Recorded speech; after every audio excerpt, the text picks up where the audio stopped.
Hello, my name is Martin Crotwell. This is my brother Philip. Hello? Hello. Today we want to speak to you about how our nation has been undermined by party politicians and their so-called democratic system of government. How while you elect an MP to represent you, they are not able to do so because they are controlled by the political party system. So what we are going to explore together is the true nature of our so-called democracy, and how this fake democracy, instead of protecting us, is actually destroying our freedom.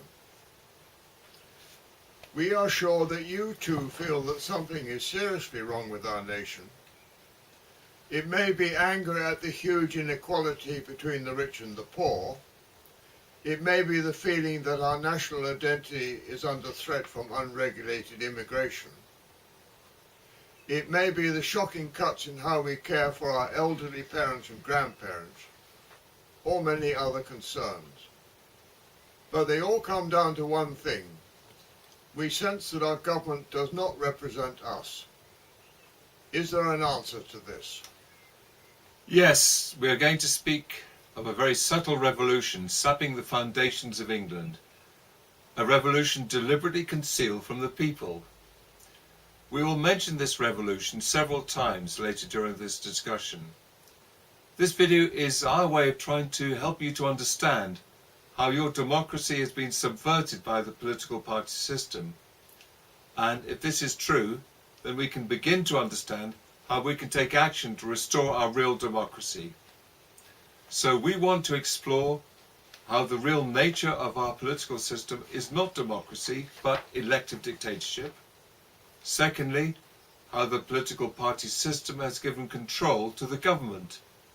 And thirdly, how the moral and political fabric of our nation is disastrously compromised. Our position today is as follows. What they call democracy is not democracy, but elective dictatorship.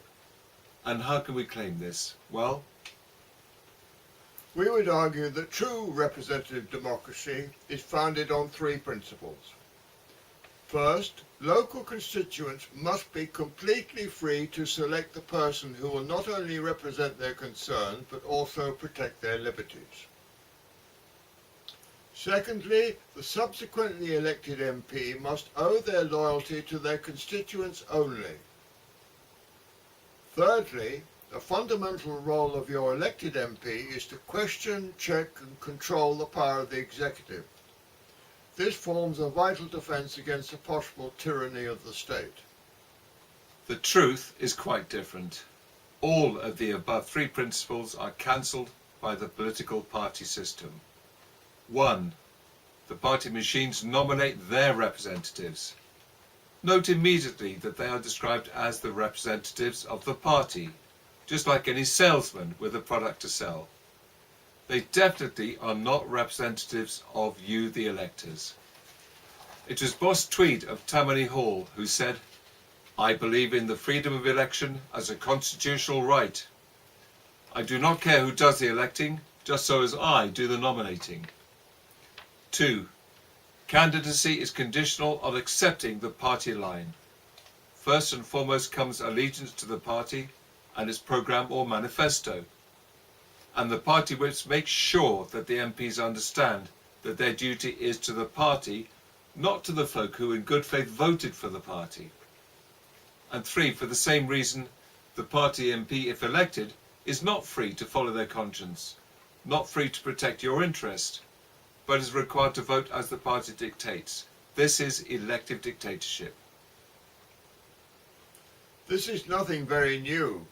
I found in Reader's Digest 1989, page 80, Julian Critchley, Conservative MP, stating, "As long as we backbenchers vote in the way the whips tell us, nobody cares much what happens during the debate." In the Mail on Sunday, on the 3rd of June 1990, Dr. David Owen, former Labour Party Foreign Secretary and then SDP MP, and now Lord Owen, wrote, "The notion that the House of Commons is made up of 650 MPs who individually reach carefully considered opinions and who act as a brake on the executive is so far from the truth as to be ludicrous. The whips are in absolute command, the executive is in total control, what the government says goes. What can we conclude from what has already been said? The House of Commons, so central to your democratic trust, does not work to uphold your interests. It is, in fact, a dictatorship, cleverly hidden under the trappings of our ancient rites and ceremonies. So this explains the dictator part, but where does the elective bit come into the equation? The other essential role in this dictatorship is played by you. The irony is that when you, the voter, cast your vote, you instantly give away your power. This important fact will play a vital part in understanding how we can beat the system and restore power to the people. We think a further problem with the party system is that the parties need to attract the voter by putting forward a package of measures called a manifesto. This may look like a good idea, but it means that you, the voter, have to give your agreement, your assent, to everything in the package. And in doing this, you have totally lost control to the government. This is why people feel so helpless. They've given away control over their lives. We propose that by restoring the principle of the separation of powers, the executive, i.e. the Prime Minister and the Cabinet, will propose legislation item by item, and your independent MP is then free to challenge the government before assent is given to any new legislation.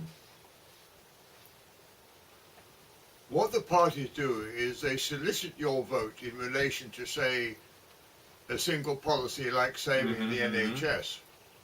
And in surrendering your vote on that single policy, you will have authorised and consented to their whole manifesto package. The party manifesto forces you to have the whole package or none.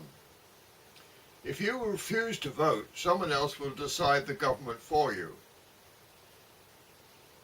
What people may not realise is that a vote for a party is a handover of complete control to that party government for the whole 5-year term.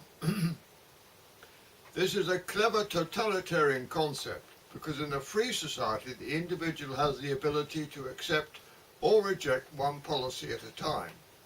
In a free society the individual may say yes or no. The second flaw in the party system is that it sets up a pattern of confrontation which divides us into opposing camps. The nation, instead of being guided in one consistent direction, is subject to the competition for power between the parties. Right. We've lived under this party system throughout our lives, and we're led to believe that this is apparently the system for democratic self-government. And yet, we sense that something is wrong, but can't quite put our finger on it. So what is the alternative? As previously stated, the people must demand the re-separation and the restoration of powers. Absolutely. Firstly, we could and should have a House of Commons with non-party independent MPs, who are elected by the people so that MPs are free to examine each issue on its merits. Yes. Secondly, the appointment of the Prime Minister and Cabinet returns to the Crown. Before you throw up your hands in horror, the monarch with her vast experience and contacts is thus free to choose the best people of experience, intelligence and integrity from across the whole nation, rather than the narrow choice of winning party nominees, as happens at the moment. As we shall see in a minute, the organised, disciplined political parties caused the overthrow of the role of the monarchy and the rule of law of our constitution, such as the Act of Settlement 1701, which once enforced that separation of powers and so protected our freedom. So thirdly, we need to restore the lawful and historic role of the monarch in our democracy. The monarch, both good and bad, has been the centre of our whole constitutional system since time immemorial, and in the monarch is vested the sovereignty of the British people, and it is from this sovereignty of the people that all legal authority is derived. Thus we the people are sovereign under the common law, the law of the people as protected by trial by jury, even though the party-controlled government is trying to usurp these ancient rights. Can we suggest some historical background to all this? Okay. What I suspect happened is that the old rule of law, the common law, which made us free and which our ancestors have painfully created for us, started to break down. Indeed, the late Lord Hailsham, who, as we know, first coined the phrase elective dictatorship, also confirmed this breakdown of the common law in the 18th century in his book, The Dilemma of Democracy. This breakdown was further exploited when the landed gentry, in order to pay off their gambling debts, enclosed the common land which the independent yeomen of England had tilled for centuries. This enclosure produced victims like the famous Tolpuddle martyrs. Indeed. Deprived of their traditional independence and forced into the towns and cities to look for a means of supporting themselves and their families, they only had their labour to sell during the Industrial Revolution. The ancient rule of law, otherwise known as legal democracy, which once gave the people protection, was destroyed by the enforced changes that swept through the country. As a result, the new landless labouring class were forced to join the new political parties to try to protect themselves from the others, in effect, the landed gentry and their powerful friends in Parliament.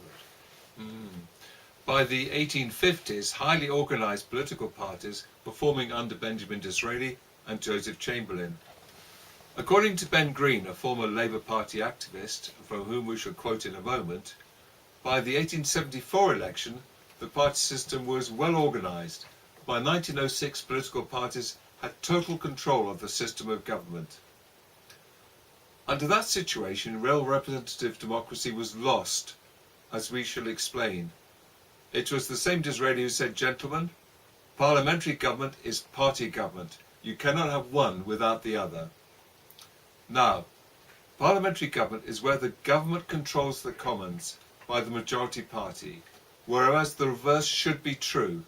In other words, the House of Commons should control the government on behalf of the people. Do you agree? Yeah, right. The next question is to ask, how was this allowed to happen? The first clue lies in what the former Labour Party member Ben Green wrote in his article originally called "The Party System and the Corruption of Parliament." The new title is listed at the end of this discussion in this new booklet. Speaking about the formation of disciplined, controlled political parties by Benjamin Disraeli and Joseph Chamberlain, Ben Green wrote, "This has resulted in the greatest revolution in the principles of English law and government since the dawn of English national existence. This revolution, however, has never been acknowledged. By retaining the forms, institutions and ceremonies of our parliamentary heritage, though now rendered meaningless, the magnitude of the constitutional convulsion has been successfully disguised." Right, what was this constitutional convulsion? Since time immemorial, the monarch has been the centre of our whole constitutional system, because in the monarch is vested the sovereignty of the English people, as we have already stated, and through that sovereignty are created the laws of England. We will let historian Sir Lewis Namier explain, and you can also find this quote on our website www.cameracon.demon.co.uk.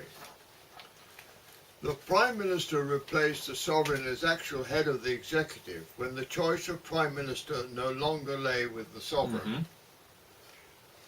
The Sovereign lost this choice when strongly organised political parties came into existence, and party discipline depends primarily on the degree to which the member depends on the party for his seat. What this means is as follows.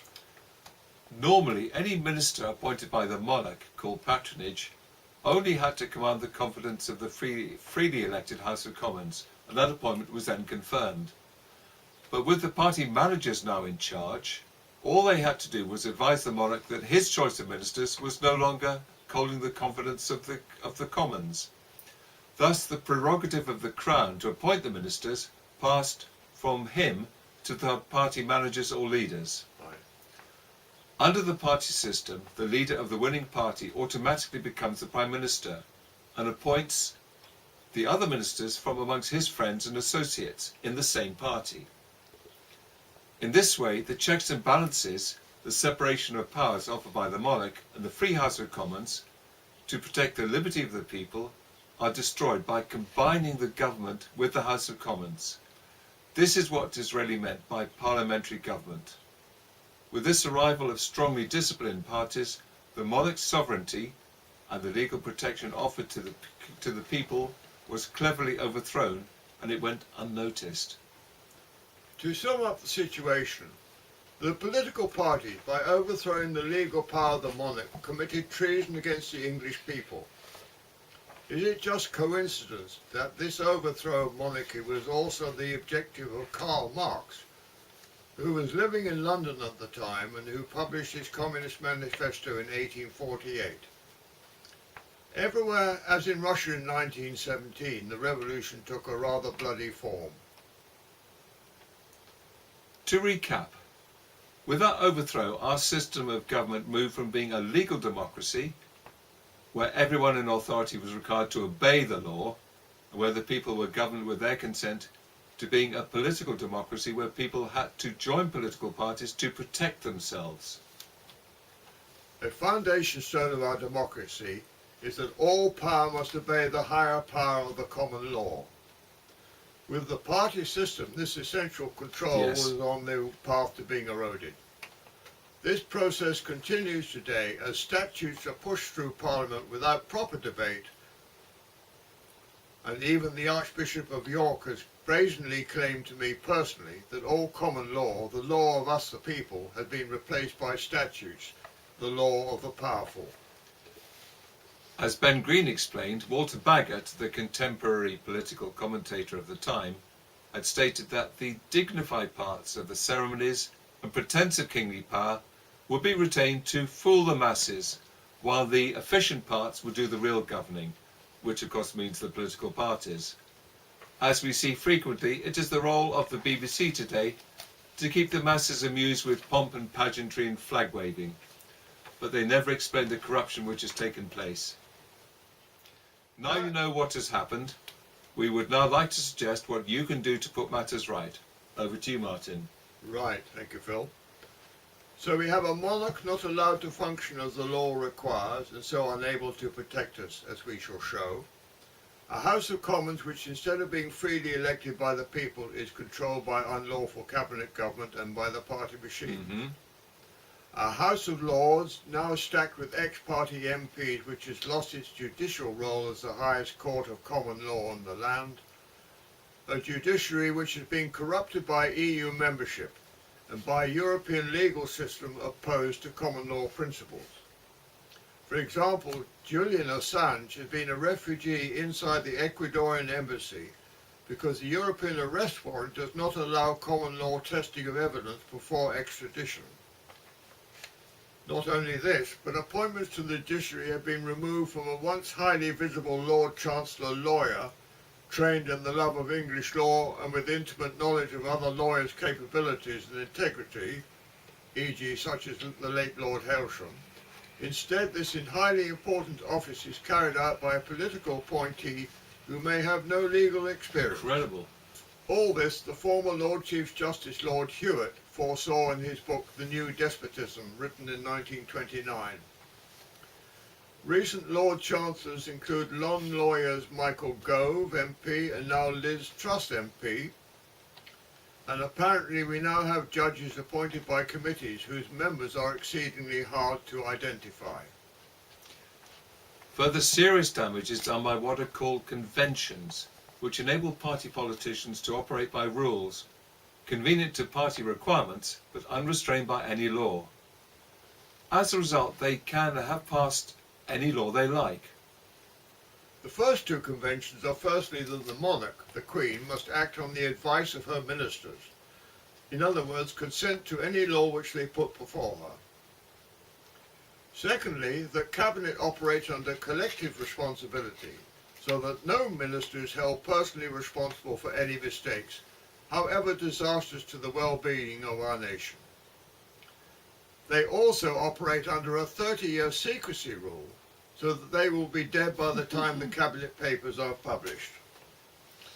We will come on to the devastating consequences of Cabinet government like wars, mass deaths and refugees further into this discussion. As a result of Cabinet government, the government front bench, together with the so-called independent speaker, controls all the business of the House of Commons. It is very difficult for any member of Parliament to get a private bill passed. Your elected MP has virtually no chance of representing your views. The party system doesn't allow it. So one might now describe the party MP as an administrator of the party's manifesto, because when you write to him or her to complain, you get the party line in response. Another perfect example of this dictatorship is of course the statutory instrument, under which the Commons grants ministers power to issue regulations without any further reference to the Commons. For example, making it illegal to oppose fracking. A group of anti-fracking supporters in Surrey have now been told they will be breaking the law if they provide clothing and food support to the protesters. Finally, there is a parliamentary rule that an MP may only deal with matters relating to a constituent. You can work out the implications for yourself, but we think it likely it deters MPs collaborating on any common topic. The most devastating example of the convention requiring the monarch to act under the advice of her ministers was our unlawful entry into the common market, now the EU. A perfect example of how this dictatorship works. As Professor Wade wrote in the introduction to Dyce's Law of the Constitution in 1960, it must not be forgotten that there can be no check upon the unscrupulous use of power by a government which finds itself in command of a majority in the House of Commons. Here is a brief history of the events as they unfolded. After traditional Conservative voters gave Mr Heath his majority in 1970, he proceeded to force the House of Commons to pass the legislation to take us into the then common market. Enoch Powell reported that dissident Tory MPs left the Whip's office ashen-faced, they had been so severely threatened. Let me take you back to 1953. We had just survived a dreadful world war, we were still a united people, and we had a young queen on the throne of England. The nation was full of hope.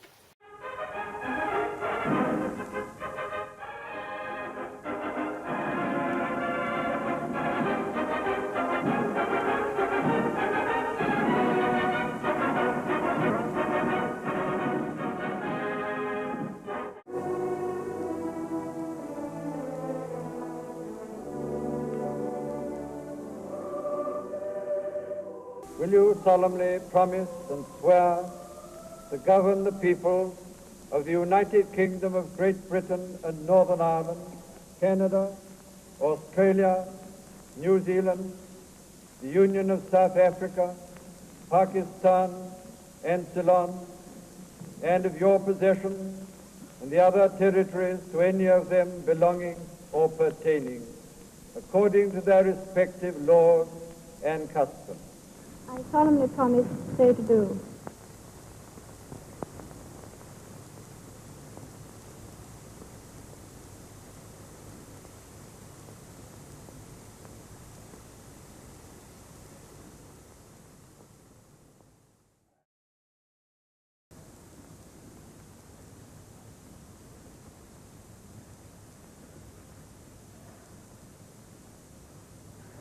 Receive the rod of equity and mercy. Be so merciful that you be not too remiss, so execute justice that you forget not mercy. O God, the crown of the faithful, bless, we beseech thee, this crown, and so sanctify thy servant Elizabeth, upon whose head this day thou dost place it for a sign of royal majesty.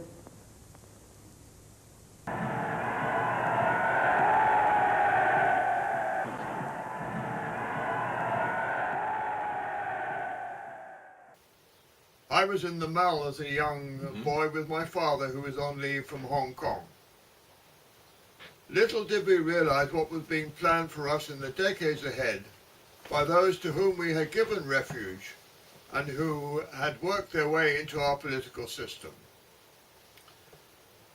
The twofold attack in England and on the general idea of national sovereignty was to come from both inside and outside our country. This attack was not new, as Professor Arnold Toynbee had urged overthrow of national sovereignty at a meeting in Copenhagen in 1933. Mass immigration was clearly designed to change irrevocably our English identity and our national unity, and the EU was designed to remove self-government from our control. Clearly, the subverters had to commence mass immigration long before the EU because it would take time and had to be done slowly so as not to alarm the native English too much. In accordance with the post-war United Nations Declarations on Human Rights, anti-discrimination laws would soon be imposed on all the British people via our legal system and were used to suppress growing opposition to the invasion. Another example of the dictatorship. Absolutely. This was all taking place long before the EU problem arrived. And in the unlikely event that we eventually leave the EU, these UN laws will remain and continue to cancel our democracy. These anti-discrimination laws are maintained by all main parties to punish us if we try to resist. This is a violation of the rule of law, which is supposed to protect our liberty. Right. Returning to the passage of the European Communities Act, after passing the Lords, the legislation went to the Queen for assent. Instead of the Queen saying, "Mr. Heath, the law of England forbid that I transfer our sovereignty to a foreign power," and moreover in 1953 I took a solemn oath to govern according to our respective laws and customs, and therefore I cannot sign. But she felt she was obliged to assent. The Coronation Oath, Act 1688, the ancient contract for all time between monarch and the people, was broken. She assented because the power of the party system is such that she had to act as advised, or a constitutional crisis would erupt. Why did she assent? Well, we think it was partly because Queen Mary, the Queen to George V, had impressed upon the young Queen Elizabeth her duty to preserve the monarchy. Perhaps also she feared that to resist the might of the media and the so-called democratically elected party politicians and would-be Republicans would cause the fall of the monarchy. Right. As if that is not bad enough, many anti-marketeers like myself campaigned for months on the streets of England before we had the internet and in all weathers and raised 500,000 signatures to petition the Queen, our common law right, reaffirmed by the Bill of Rights, to stop Mr. Heath. It was ignored for the same reason that she has to obey ministerial advice. So in both these cases, our vital protection under the law was cancelled by the party political convention. We hope that you are starting to get the picture. Indeed. Since her coronation in 1953, the Queen has assented to every single bit of legislation put before her by treacherous party leaders of the Tory Lib Dem or Labour variety. Examples of her assent were treaties causing further immersion into the European Union of Soviet Socialist republics, ever increasingly severe race relations and public order laws which prohibit discrimination, so we English cannot protect ourselves against the invasion, and now the growing surveillance laws which intrude even into our private thoughts. It must be mentioned here that she has every legal right to refuse to assent. It's only this pressure from the party system that prevents her. Right. To recap, the party cabinet, in effect the government, operates outside of legal control and acts under what is called collective responsibility, so that none of its members can be held individually responsible. Here are a few examples of how unchecked cabinet power was used to attack nations which were no threats to us. So under Blair Cameron we had the Afghanistan war, allegedly to protect us from a terrorist threat situated from some 5,000 miles away, but really due to the fact that a deal between the Taliban and the CIA in America concerning an oil pipeline went badly wrong.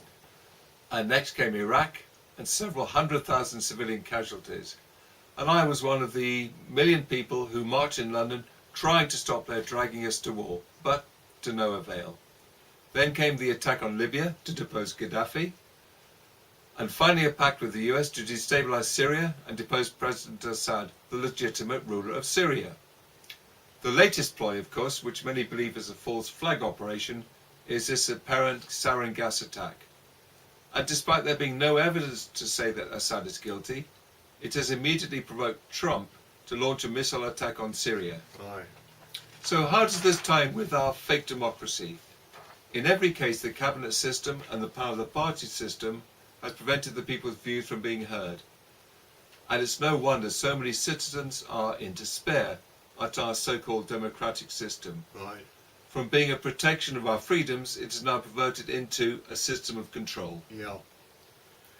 Just in case you are fooled by the media grooming of Theresa May's image, at the Tory Party 2014 conference, this dangerous woman not only included anyone still opposing mass immigration as non-violent extremists and the possible target of police attention, but she also tried to excuse her cabinet collective guilt for the Middle East wars by saying, "We just cannot go around overthrowing dictators and expect a liberal democracy to follow automatically." Presumably this deluded woman feels that the way the party system operates in Britain is a liberal democracy, and so commendable that it ought to be grafted onto the nations which our politicians have overthrown, irrespective of how bad it really is, and irrespective of whether it suits their culture or not. Absolutely, and grafted on by force. Yeah. The fact that these attacks are the cause of the refugee crisis can hardly go unnoticed by you. But these attacks are in fact part of a UN-inspired world government plan to destroy independent nation states, such as Iraq, Libya and Syria, and none of which threaten Britain in any way. If viewers contact the email address posted at the end of this program, we can send to you the article "The Road to Damascus" by veteran journalist John Pilger. Ladies and gentlemen, we sincerely hope that by the end of this discussion you will no longer think that you live in a liberal democracy, but recognise that you live under an elective dictatorship. Of course, all this military mayhem caused by refugees, causing refugees to pour into Europe, and instead of the Joe Coxes now dubs of this world attacking those politicians for causing the damage and suffering, instead they've attacked the native British for not allowing more of the refugees into Britain. It's hardly surprising that this is happening since, according to the European Union Times, Peter Sutherland, former Goldman Sachs banker, former EU Commissioner and now UN High Coordinator for Refugees, says he wants to see European homogeneity destroyed. We must not forget also that amongst this political corruption, murder has become a weapon. The beautiful Jill Dando, BBC presenter, was murdered on her London doorstep. Why? Because she was trying to expose paedophiles high in the BBC and in government. Then David Kelly, the scientist who said there were no WMDs in Iraq, was clearly murdered in an Oxfordshire field, but the Blair government claimed it was suicide. To sum up so far, we've seen how British party politicians send our troops to war by pretending there is a threat to Great Britain, and they generally do as they please, no matter how disastrous for our nation. And sometimes people who get in the way are murdered. We are now going to demolish the claim by party politicians that because they have been elected democratically by the majority of you, the people, they thereby claim that no other legal or regal power exists to stop them. In this way, our legal protection from the Crown is destroyed. This is the basis of their corrupt power. It does not have to be like this. Indeed, it must be emphasised that in a true democracy, checks and balances must exist to protect against dictatorship. The monarch, in exercising her legal right of assent or refusal, forms a vital part of these checks and balances. The two laws, the Bill of Rights 1688 and the Coronation Oath Act 1688, ancient contracts between Crown and the people, define how she must act. These laws should have been able to protect us from overmighty party government, but cannot because these self-declared conventions allow the political parties to disregard them. In a true democracy, the House of Commons will be separate from the government, but the party system, of course, prevents that. At this point, please refresh your mind about the three principles of democratic representation, under which we refute the false claim by politicians to be democratically elected. Our democratic affairs are definitely not as they seem at first glance.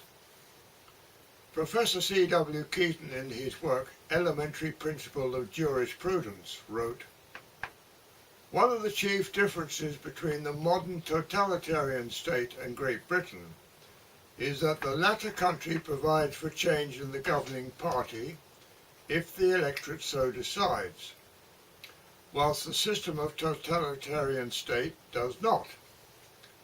In both cases, the individual is left face to face with the sovereign authority with the balance heavily weighted against him." Do all political parties operate in the same way? Of course, when any party is elected with a majority, it forms the government inside the House of Commons, and so destroys the constitutional separation of powers. That is the nature of the revolution against the constitution mentioned earlier. So what about UKIP then? We have to give this party some special attention because it is claimed to be a real alternative to the main parties. And there is no denying that members of UKIP played a significant part in winning the Brexit vote.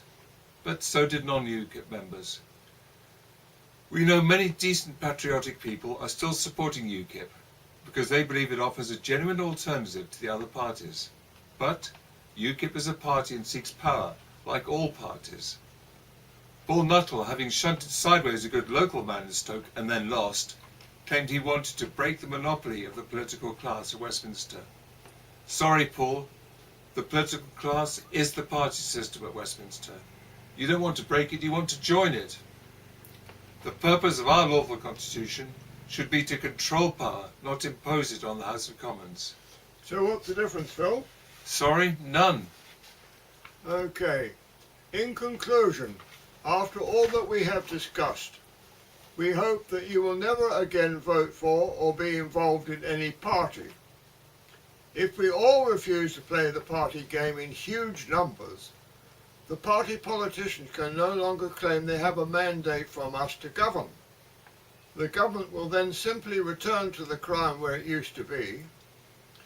Your representatives in the House of Commons will regain their independence, and the common law which once protected you can be reinstated. Only in that way can we put things right. Only freely elected independent representatives can have the desired effect, which is to represent you and not the party. When you vote for an independent, your vote stays in the safe custody of that person, to be used with judgment, to exercise control over government, and to respect your liberty to live your life as you wish. If you want to overcome that feeling of helplessness and to get your governing institutions back under your control, and so regain your lawful constitution, this is what you must do. Remember what Lord David Owen said. The notion that the House of Commons is made up of 650 MPs who individually reach carefully considered opinions and who act as a brake on the executive is so far from the truth as to be ludicrous. The whips are in absolute command, the executive is in total control, what the government says goes. Well, we the people demand the restoration of all those hard-won laws which once protected us, and those freedoms which we once enjoyed, and which are disregarded by the parties through their conventions. We the people must only elect local independent candidates whom we know and trust absolutely, who know the Constitution and respect our freedoms to choose how we associate or lead our lives. We the people must defend trial by jury at all costs. This common law feature forms our last line of defense against a political tyranny. How many people realize that a jury can refuse to convict a person charged with what they consider an unjust law by the power of annulment? We need to fight against those politicians and judges who are trying to limit jury trials thus removing our ancient and precious rights. Finally, jury trials play an essential part in protecting our freedom. Returning to where we began, this is what you can do to move back to a real democracy. First, it's very simple. You refuse to vote for any party. In the end, by withdrawing your vote for any party, you withdraw your consent to the sort of government we are getting. Second, you either become that independent yourself, if you have good standing in your local community, or find yourself a trustworthy local person whom you know and trust, who will truly represent you, not a party, and who understands our Constitution. Thirdly, learn as much as you can about our English Constitution. Understanding this is your defence against the totalitarian state. To end our discussion and to help you with further essential reading, we have provided some links. Thank you all for watching. Go for it. Goodbye. Goodbye.